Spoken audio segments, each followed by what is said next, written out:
Ok, c'est Monsieur Boss pour Monsieur Royales et le concept show, bordel.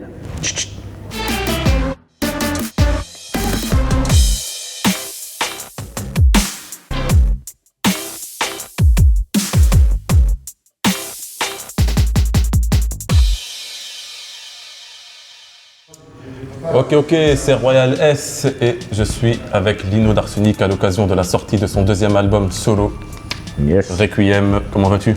Ça va, et toi? Bien. Tranquillement? Yes. On va revenir sur ton parcours. Ouais, bah oui. Donc, premier morceau officiel d'Arsenic, Baltrap, l'art d'utiliser son savoir, la compilation Ouais. de DJ Desh, il y avait toi, Calbo et TNT. Exact. Souvent, les gens, ils oublient TNT. Ouais. Et c'est ce qui a poussé Kenzie à travailler avec vous. C'est ce qu'il dit dans une interview, Ouais, après avoir écouté ce morceau. carrément, oui, mais c'est le premier morceau qu'on a fait, ouais. Donc, comment s'est faite la connexion? Je pense que tu connaissais déjà Kenzie de nom, même de quartier. Bien sûr, je connaissais parce qu'en fait, je suis, excuse-moi, 30 secondes, je suis en train de gérer ce bordel. Les aléas du direct. Et non, je connais Kenzie, oui, par le biais de Passy, puisque Forcément. je connaissais Passy déjà avant, donc ouais, je savais qui c'était. Et puis il nous a sollicité après avoir écouté le morceau.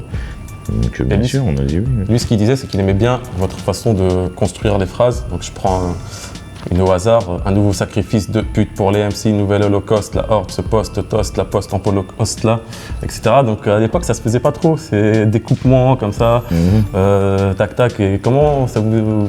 Enfin, je veux dire. Parce qu'on peut pas dire que tu t'es inspiré d'un ricain ou quoi, parce que ça se faisait pas, même aux States. J'ai beau chercher, il n'y avait pas vraiment ce truc de découpage. En fait, il y avait pas de jeu, on n'a pas cherché, quoi. On le faisait parce C'est qu'on venu aimait comme ça. bien le faire, ouais, c'était. Mais tous les trois, vous aviez le même style. Alors, tu vas m'arrêter si j'ai tort, mais beaucoup de gens disent qu'à l'époque, c'était toi le ghostwriter des deux autres. C'est vrai ou. Non. C'était conneries, tout ça. Ok.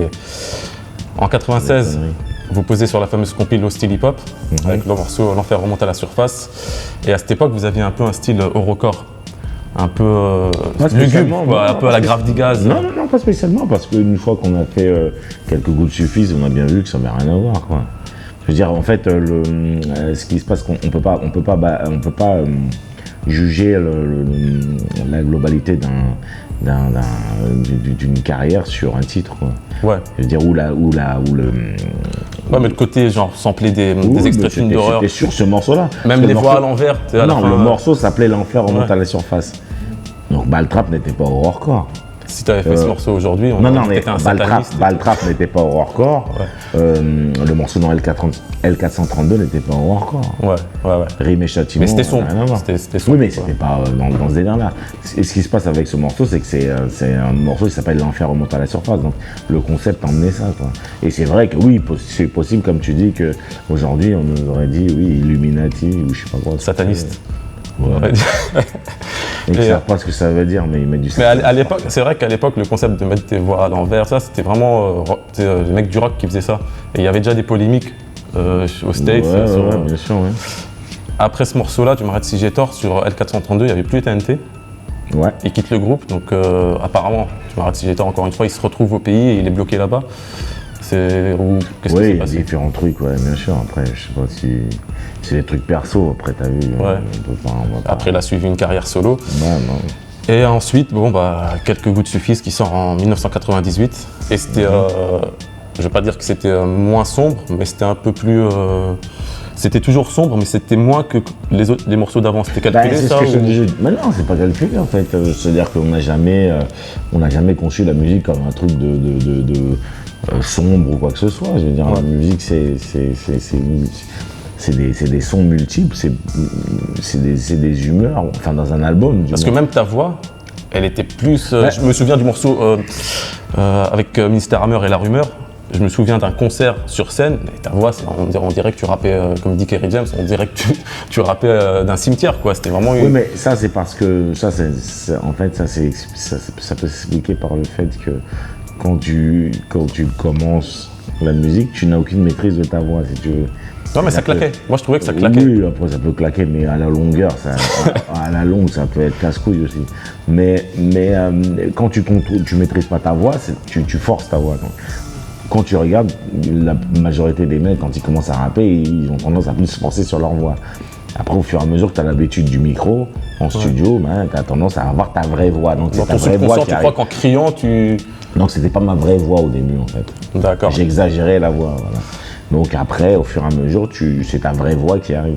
Et quelques gouttes suffisent, je crois que c'est 200 000 albums vendus, donc double disque d'or à l'époque. 300. Ouais, plus 300. Donc comment on passe de l'enfer remonte à la surface, Villiers-le-Bel, et 3 ans après, triple disque d'or, Ça, on est plus. Cannes. Ça, non. Ouais, mais est-ce que ça bousille? Parce qu'à l'époque, vous aviez quoi, 25 ans ou... Non, ça bousille pas. Enfin, ça peut bousiller certaines personnes, mais je pense que nous, non, on a géré la transition parce qu'on n'a jamais été déjà la tête dans le show business, donc on est resté avec nos gars à chaque fois et on s'en foutait.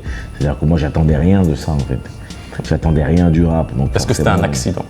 Oui, carrément. Enfin, un accident. Après, je veux pas me remettre en cause le talent qu'on pouvait avoir. Parce que Kenzie, dans son interview, il disait que vous étiez vraiment très rigoureux et que ça kickait limite tous les jours. Oui, parce que on avait l'esprit hip-hop et que c'était comme ça que ça fonctionnait. On rappait dans les MJC tous les jours. Donc forcément, on avait tendance à faire ce qu'on faisait comme hobby, quoi. C'est un hobby qui est devenu lucratif, si tu veux.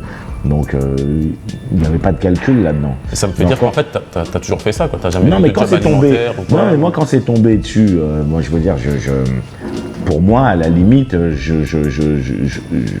tu vas pas te plaindre.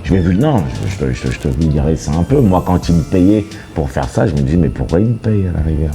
Ouais. Ton premier cachet, c'était quand? C'est à peine exagéré quand je te dis ça. Ton premier cachet, c'était quand? Bah, Tu t'en souviens? Oui, avec la signature. Bonjour. Yes.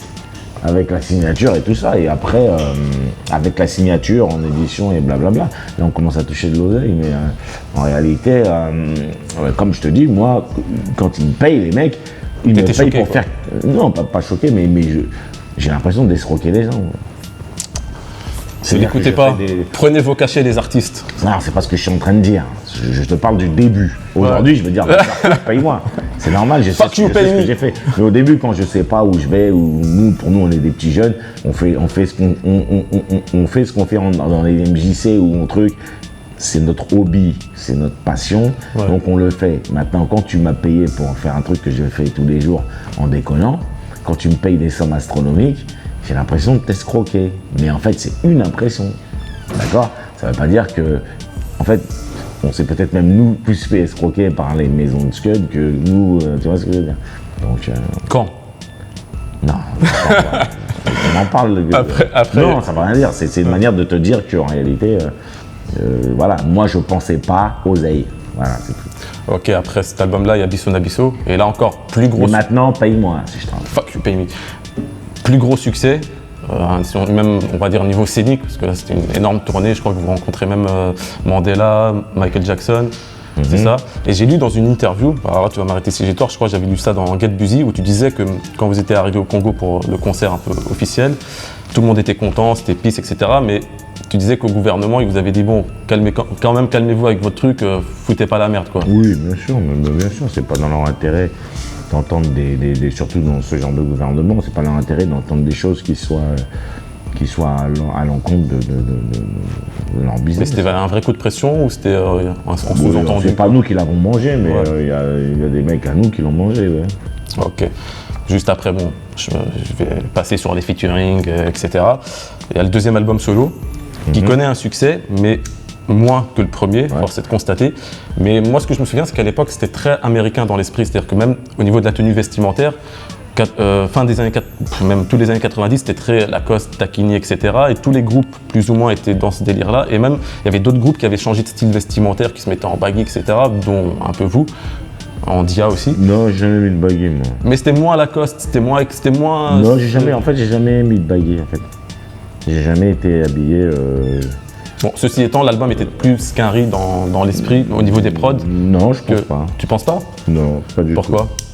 Bah ça l'était, parce que celui Biwax c'était très qu'un riz quand il faisait ses beats. Là tu parles de quoi? Paradis Assassiné ou Non, je parle du deuxième album de Arsenic. Ah oui, bien sûr, ouais. Et est-ce que tu penses que c'est ça qui a fait qu'il y a eu un peu moins de succès ou rien à voir? Peut-être, ouais. Peut-être que les gens ça les a déstabilisés parce que à l'époque ils n'étaient pas prêts, peut-être qu'on était allé parti trop loin dans l'esprit américain du truc et qu'aujourd'hui, aujourd'hui c'est porte ouverte, quoi. Ouais. Et qu'aujourd'hui, putain, si on veut parler des mecs qui sont Parlons. dans le délire, aujourd'hui carrément c'est du copier-coller, quoi. Ouais, mais je vais pas dire que ça l'a toujours été, mais on a toujours été tributaire de ce qui se faisait là-bas. Oui, toujours tributaire, oui, mais pas du copier-coller. Ok. Aujourd'hui, c'est un peu ça, c'est un peu ce qui se passe, quoi. En 2005, tu sors ton premier album solo, donc Paradis Assassiné. Ouais. Et bon, il y a eu des gros morceaux comme Stress, le morceau avec Booba, l'interview, etc. Et là aussi, je crois que tu fais quoi, 30 000? On parle un peu si on parle de chiffres un peu. Je sais même pas comment j'ai vendu, j'en reviens. Ouais. C'est même pas de la. C'est même pas du. Tu disais dans une interview qu'il était sorti au mauvais moment ou. Non, j'ai jamais dit ça. Si, t'as dit ça. Non, jamais. J'ai vu je me suis tapé toutes tes interviews cette semaine. Non, je me suis jamais dit que c'est sorti au mauvais moment. Qu'est-ce que ça veut dire au mauvais moment? T'as dit peut-être que des fois, il y a des moments, ça. Ah oui, mais ça veut pas dire que je n'ai pas dit qu'il sortait au mauvais moment. J'ai dit que peut-être après il y a des alchimies qui fonctionnent et qui ne fonctionnent pas pendant une sortie ou pas. Mais après, je ne peux pas moi le justifier ou le définir. J'en sais rien du tout en fait. Je sais pas du tout en fait. Est-ce que c'est pas à moi de te le dire en fait. Est-ce que le fait que l'album n'ait pas vraiment décollé, ça t'a découragé et c'est pour ça que t'as pas sorti d'album pendant 10 ans ou rien à voir? Bah, parce que 10 ans d'absence. J'étais en dépression. Non, rien à foutre. Non. En fait, j'étais super content quand je faisais pas d'album. En fait. Ouais. Ouais. Non, j'aime faire de la musique. T'as sorti quand même Radio Bitume? Non, j'aime faire de la musique, mais quand parce qu'en fait, j'aime faire de la musique, mais j'aime faire d'autres choses aussi. Donc, je suis intéressé par plein de choses. J'aime écrire des scénarios et tout ça. Oui, tu disais ça, t'as dit ça aussi récemment. Je dessine, je fais des choses. Et donc, moi, ça m'a permis de faire des choses que j'avais pas le temps de faire, comme quand j'étais sous contrat et que je faisais de la musique H24. Donc, à ce moment-là, j'ai pu faire d'autres choses. Et puis, j'avais pas les contraintes liées à la maison de disques, parce que j'ai toujours travaillé avec les maisons de disques. Donc, d'où la contrainte concernant de sortir un disque, d'avoir des projets. Voilà, donc j'avais pas de contraintes. Donc, moi, je pense que ça m'a plu plus qu'autre chose. Ça m'a même trop plu. T'étais libre. Donc j'ai mis 10 piges sans sortir de disque. Ok, bon, on va parler de Requiem maintenant. T'as choisi Teufa pour réaliser l'album. Pourquoi ce choix? Parce que t'aurais pu réaliser l'album, t'aurais pu te dire, voilà, j'ai assez d'expérience pour savoir ce qui est bien ou pas dans mon album et le faire toi-même, quoi.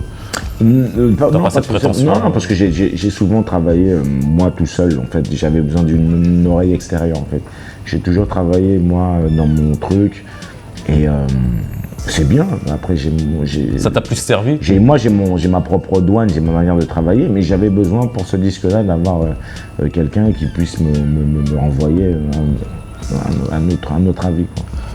Il y a eu 10 ans d'absence, est-ce que tu avais l'impression un peu d'être comme ces boxeurs qui remontent sur le ring comme dans Rocky V quand ils se tapent avec le jeune dans la rue, te dire voilà, maintenant les Neugeux ils ont pris la confiance, faut que je revienne ou rien à voir? Je peux le dire dans des textes. Parce que ça revient aussi des fois dans le texte. Oui, je peux le dire par provocation, tout ça, mais en réalité c'est pas mon but. En réalité, j'en ai rien à foutre en fait. Ah ouais?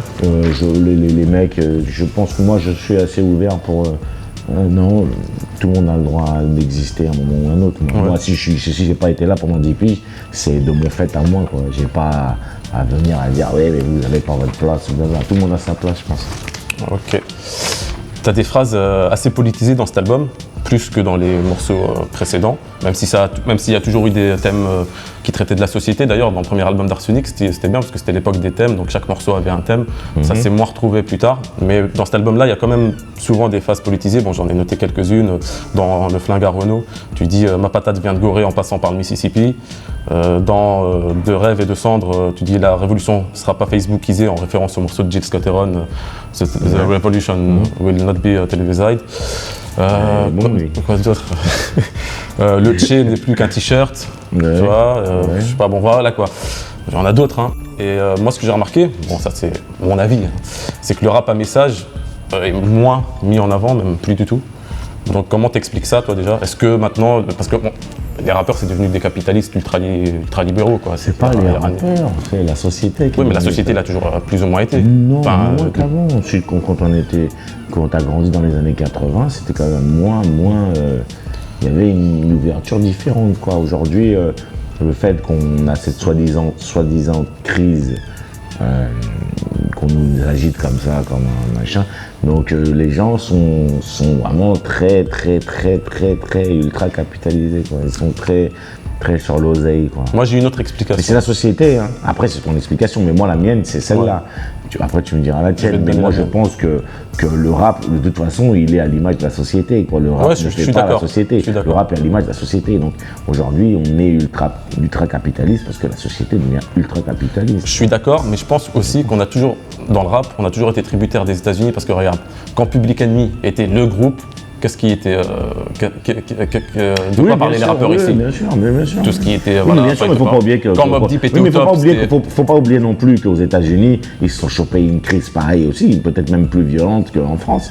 Kenzie, il l'expliquait, il Faut disait pas que dans oublier les ça années aussi. 80, enfin bon, il donne une grosse explication, il disait que c'était par rapport au mode de vie des jeunes de Oui, groupe. mais les États-Unis se sont chopés une crise d'enculé aussi. Ah, mais ils ont eu George Bush et ça les a pas empêchés de rester dans leur délire après d'accord. capitaliste et tout. Oui, mais voilà, mais bon, même s'ils étaient déjà plus capitalistes que nous, qu'on pouvait l'être ici, mais ils ont aussi chopé ce truc-là. Et il y a ces changements aussi qui fonctionnaient. Et le rap n'est que le reflet de ça, quoi.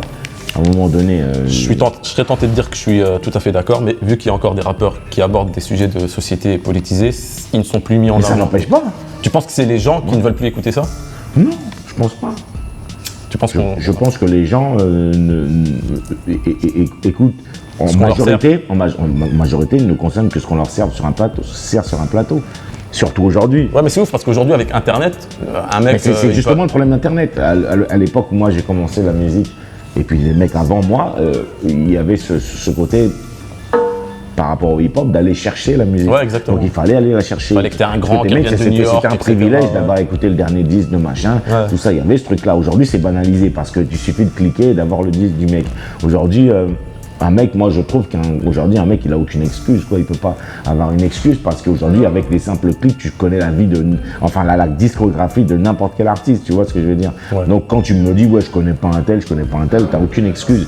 Moi quand j'ai commencé, si à l'époque on nous avait mis internet, mais tu vois On ce en que aurait je veux dire, rêvé. on aurait fait un truc de malade, tu vois ce que je veux dire. Mais est-ce qu'aujourd'hui, par exemple, si tu avais 19 ans, tu aurais peut-être été comme les jeunes de. Oui peut-être, ouais. aujourd'hui. Oui c'est vrai, ouais. Oui c'est vrai, ouais. Qu'est-ce que tu penses, toi, de cette consommation de la musique qui est consommée voilà, comme du fast-food, quoi? À l'époque, tu parlais. Moi, je me rappelle d'un clip d'NTM 93, j'appuie sur la gâchette. La première fois que je l'ai vu, ça a fait ma journée, ça a fait ma semaine.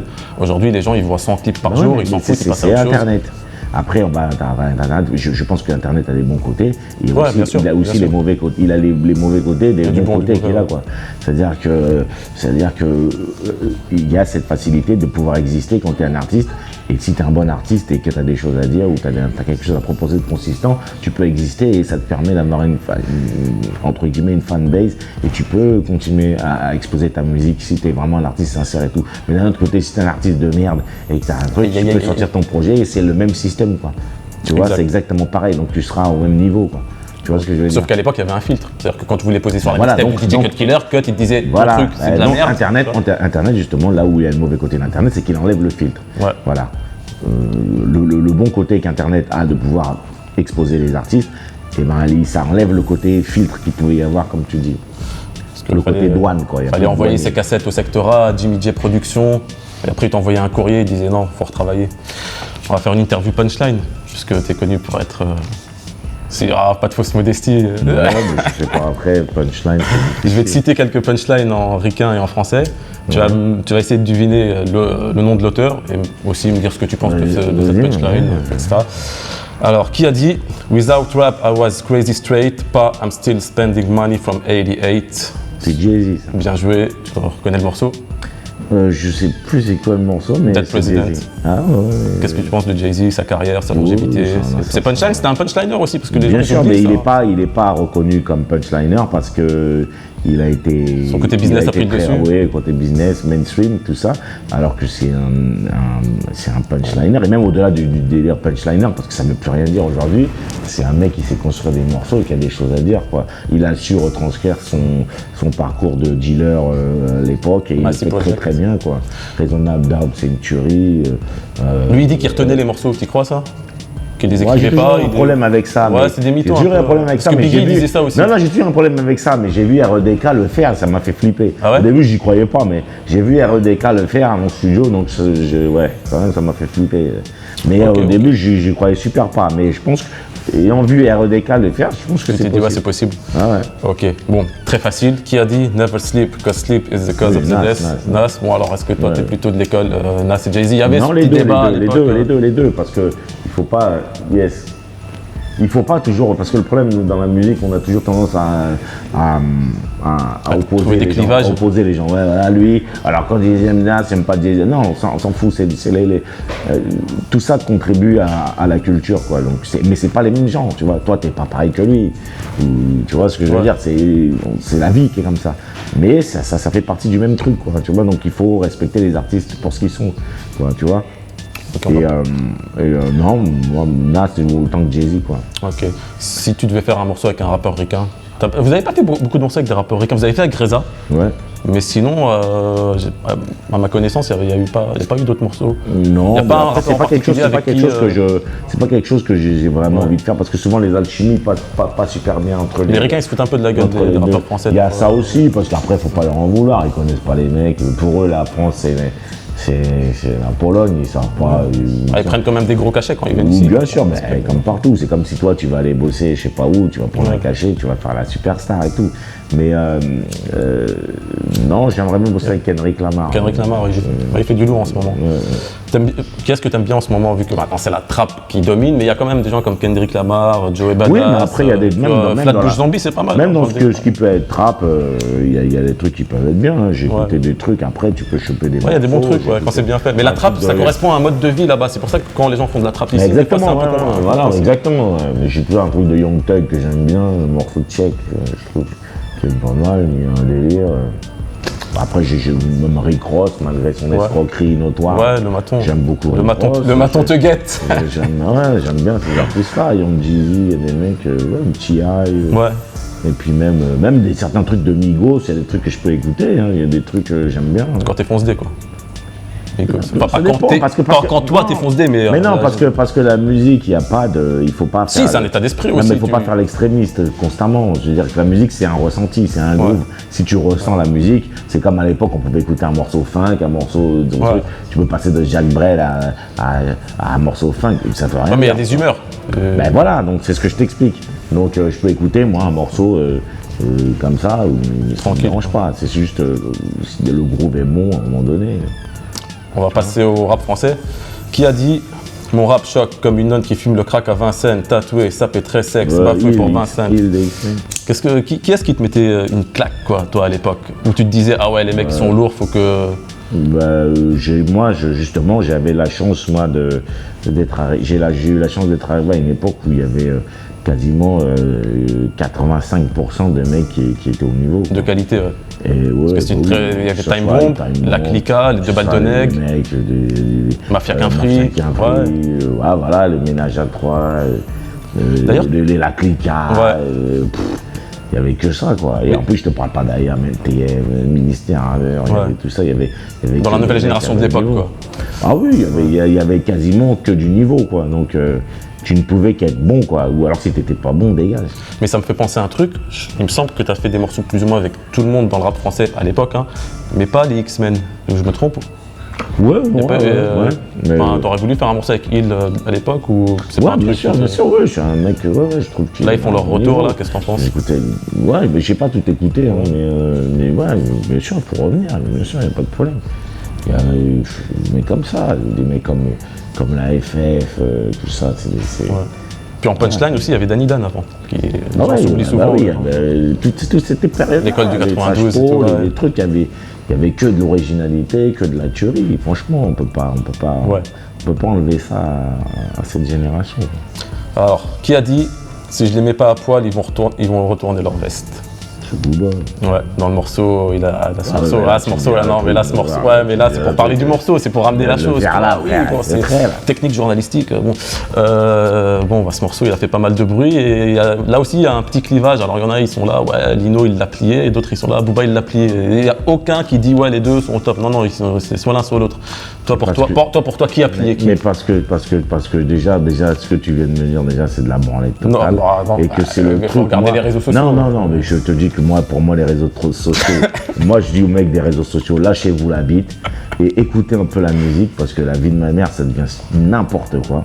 Ouais, qu'est-ce que tu penses de tous ces trucs, des commentaires, à un moment donné, comment vous pouvez me parler d'un titre en disant ah c'est lui qui l'a payé, lui c'est bien. On dirait mec, on est venu, c'est des réalités, taper mon frère, je suis tapé avec un mec.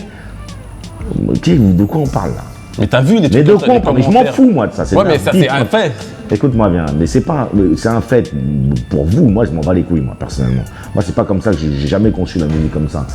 Moi, le mec m'invite sur un morceau, j'y viens, je le fais et je suis content. C'est un artiste que j'aime bien et c'est un rappeur. Voilà, c'est un rappeur sérieux et c'est un lyriciste sérieux. Même si lui, dans le morceau, il se revendique pas comme lyriciste, mais je sais qu'il l'est et je sais qu'il sait qu'il l'est. Et à un moment donné, moi, c'est la même chose. Après, au-delà de la compétition qui est logique dans la musique, enfin dans le rap avant tout, au-delà de nos compétitions, c'est normal qu'on ait envie de briller. Mais au-delà de ça, c'est un morceau de deux artistes et il faut respecter ça. Et à aucun moment, je vois les mecs qui disent ah, le morceau, ils me parlent, il y a des mecs, t'as tué, c'est qui a tué qui? Mais de quoi on parle là, frère? On parle de musique ou on parle de quoi? Parlons de musique. De quoi on parle?